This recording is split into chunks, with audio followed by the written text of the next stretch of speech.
Kau telah buktikan cintamu padaku. Kau membayarku dengan hidupmu. Ku bersyukur yang ada padaku. Semuanya milikmu. Ku persembahkan seluruh hidupku di mezbamu.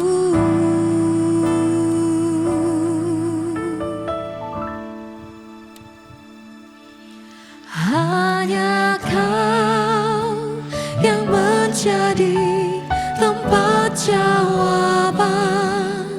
Hanya Kau tempatku berharap. Berjalan bersamamu, ku takkan goyang, sebab tangan kasih-Mu tersedia bagiku. Selamanya Kau ku cinta. Benar Tuhan, sebab hanya Kau satu-satunya yang menjadi tempat jawaban bagi setiap kami. Mari sama-sama naikkan pujian ini. Kau telah buktikan cintamu padaku. Kau membayarku dengan hidupmu. Ku bersyukur yang ada padaku. Semuanya milikmu. Ku persembahkan seluruh hidupku di mezbamu. Hanya Kau yang menjadi tempat jawaban. Hanya Kau tempatku berharap. Berjalan bersamamu, ku takkan goyang, sebab tangan kasih-Mu tersedia bagiku. Selamanya Kau ku cinta. Hanya Kau yang menjadi tempat jawaban. Hanya Kau tempatku berharap. Berjalan bersamamu, ku takkan goyang, sebab tangan kasih-Mu tersedia bagiku. Selamanya Kau ku cinta.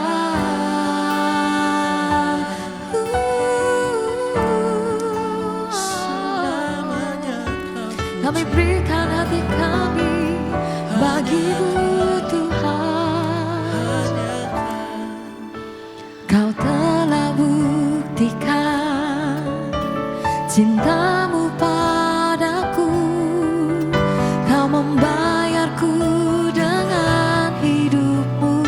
Ku bersyukur yang ada padaku. Semuanya milikmu. Ku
katakan hanya Kau yang menjadi tempat jawaban. Hanya Kau tempatku berharap, berjalan bersamamu ku takkan goyah, sebab tangan kasih-Mu tersedia bagiku. Selamanya Kau ku cinta. Hanya Kau Tuhan, hanya Kau yang menjadi tempat jawaban. Hanya Kau Yesus, pengharapan kami yang terjatuh. Amin. Engkau yang memberikan pengharapan bagi masa depan setiap kami yang percaya dan berharap kepadamu Tuhan Yesus. Tak pernah mengecewakan Engkau Tuhan. Terima kasih, sebab itu selamanya Kau kami cinta. Hanya Kau Tuhan, hanya Kau yang menjadi tempat jawaban. Hanya Kau tempatku berharap. Amin, amin, amin. Bersamamu ku takkan goyah, sebab tangan kasih-Mu tersedia bagiku. Selamanya Kau ku cinta, sebab tangan kasih-Mu Tuhan, sebab tangan kasih-Mu tersedia bagiku. Selamanya Kau ku cinta.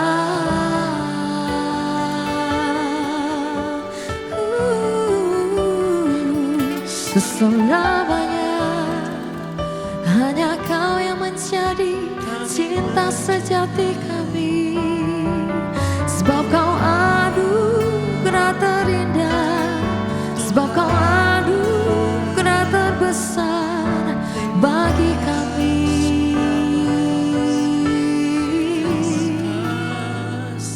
Yesus, Kau anugerah terindah dalam hidupku. Kau sungguh berarti di setiap jalanku, dan anugerah-Mu selalu mempesonaku. Yesus, Kau terbaik, Yesus, Kau termanis di dalam hidupku.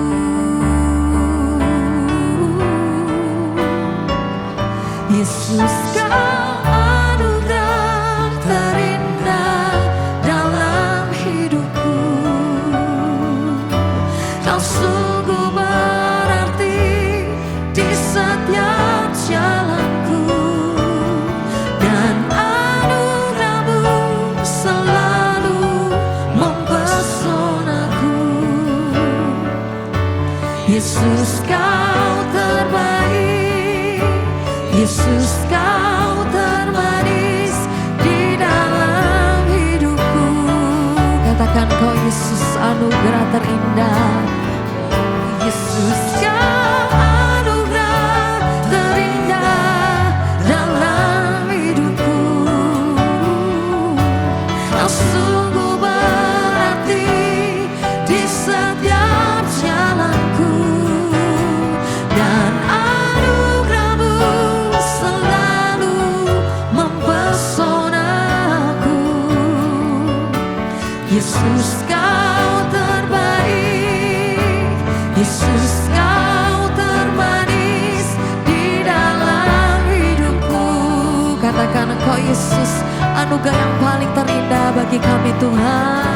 Yesus, Kau anugerah terindah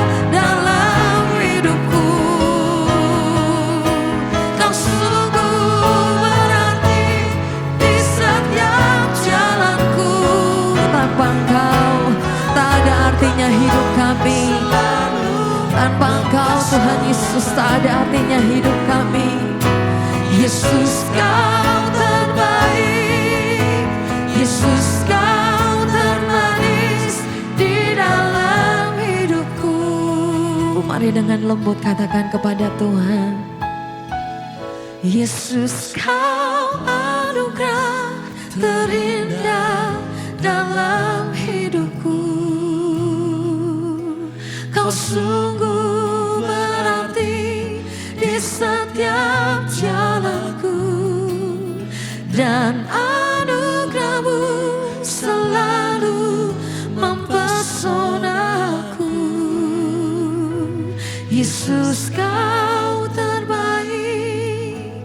Yesus, Kau termanis di dalam hidupku. Mari sekali lagi katakan kepada Tuhan. Yesus, Kau anugerah terindah dalam hidupku. Kau sungguh berarti di setiap jalanku, dan anugerah-Mu selalu mempesona. Lebih dari anugerah itu sendiri, pribadi-Mu yang lebih mempesona kami Tuhan. Sebab Engkau yang terbaik, yang termanis dan yang terindah bagi kami. Yesus, Kau terbaik. Yesus, Kau terbaik. Yesus, Kau termanis di dalam hidupku. Yesus, Kau terbaik. Yesus, Kau termanis di dalam hidupku.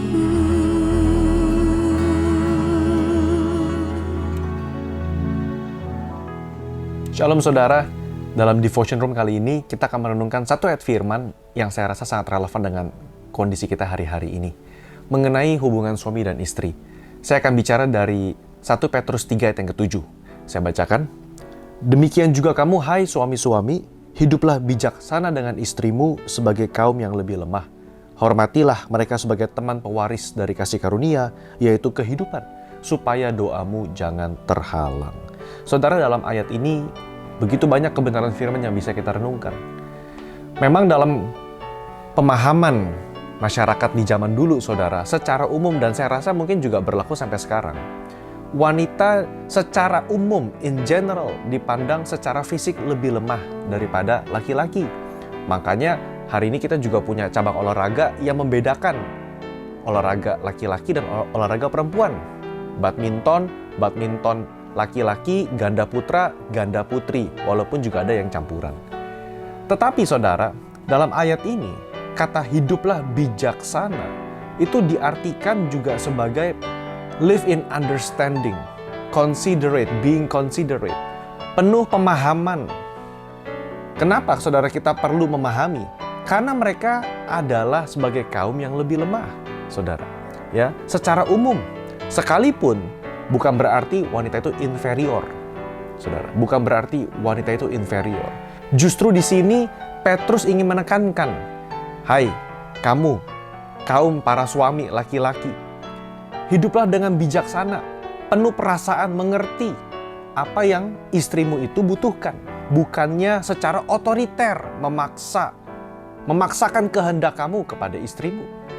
Dan saudara, kita dikatakan juga sebagai kaum yang lebih lemah, artinya begini. Sekalipun mereka mungkin ada perbedaan, tidak sesuai dengan ekspektasi, tapi ketika kita memutuskan untuk menikah, saudara, itu there is no turning back. Saudara harus bisa memahami dalam segala kelemahannya, dalam segala kekurangannya, sama seperti kita pun. Laki-laki juga punya segala kelemahan dan kekurangan. Sebagai contoh, saudara, wanita memang memiliki siklus hormon yang naik turun setiap bulannya, saudara. Nah, dalam kondisi seperti itu, kita sebagai laki-laki, sebagai para suami, harus bisa memahami, harus bisa menerima, saudara. Ada perubahan mood yang kadang-kadang kita juga bingung dan garuk-garuk kepala. Kok istriku kok bisa mendadak jadi marah-marah seperti ini? kok mendadak hari ini bisa nangis-nangis? Kenapa ini? Bingung. Tapi itulah saudara, hidup dengan bijaksana. Saudara, ya. Bahkan Petrus berkata, karena mereka adalah teman pewaris kasih karunia. Digunakan kata teman yang artinya apa? Sepadan, sama di hadapan Tuhan.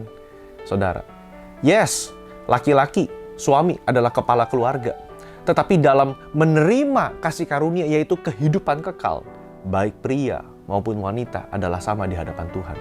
Bahkan Kristus, dalam Kristuslah kita adalah ciptaan baru.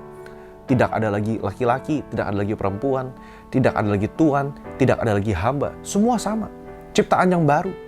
Karena itu saudara, dalam berkeluarga pun kita melihat mereka bukan sebagai kompetitor, bukan sebagai objek, bukan sebagai orang kelas 2 yang kita tidak hormati, yang kita tidak kasihi, tapi sebagai teman, pewaris kasih karunia. Dan Petrus berkata ada alasan kenapa, hai para suami, engkau harus hidup dengan bijaksana, menghormati mereka, mengasihi mereka.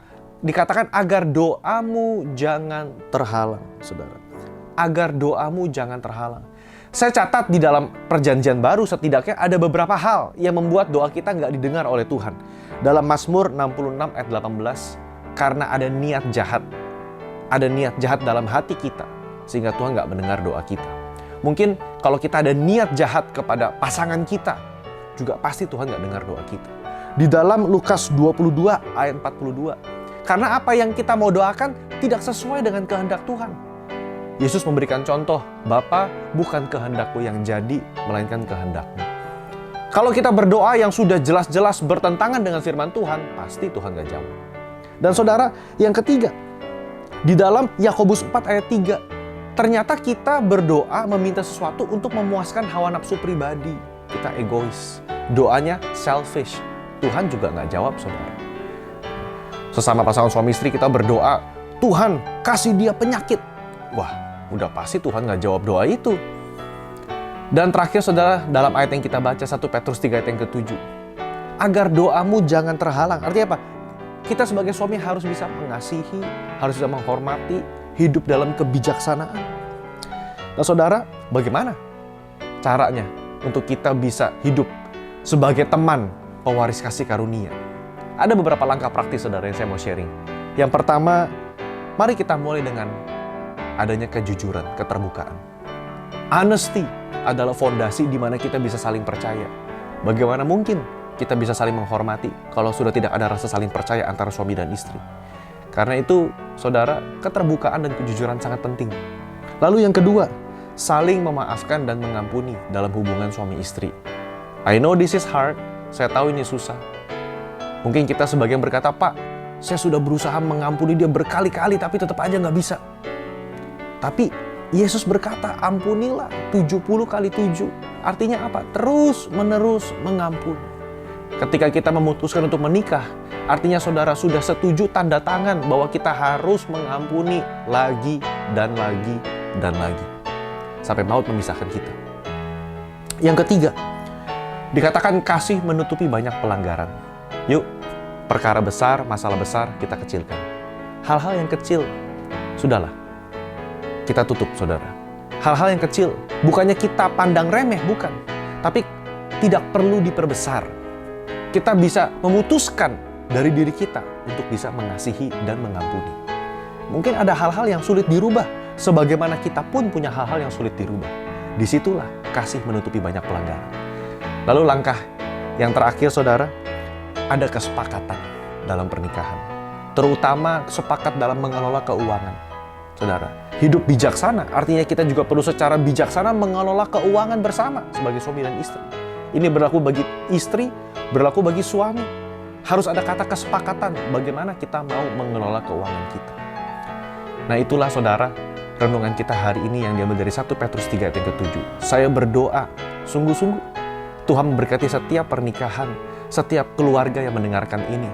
Dan saya berdoa saudara, di tengah-tengah pergumulan pernikahan kita, pergumulan, tantangan dan masalah yang kita hadapi, mari sama-sama berharap sama Tuhan. Di mana ada kerendahan hati, di situ ada pemulihan terjadi. Tuhan Yesus, saya berdoa bagi setiap mereka yang mendengarkan tayangan ini. Dimanapun mereka berada, apapun masalah mereka, hamba berdoa Tuhan, biarlah ada roh kerendahan hati boleh masuk dalam pernikahan kami. Boleh saling memaafkan, boleh saling mengampuni. Dan hamba berdoa Tuhan, ada pemulihan-Mu terjadi bagi setiap kami. Terima kasih Tuhan. Dalam nama Yesus kami berdoa dan mengucap syukur. Amin. Sampai jumpa saudara.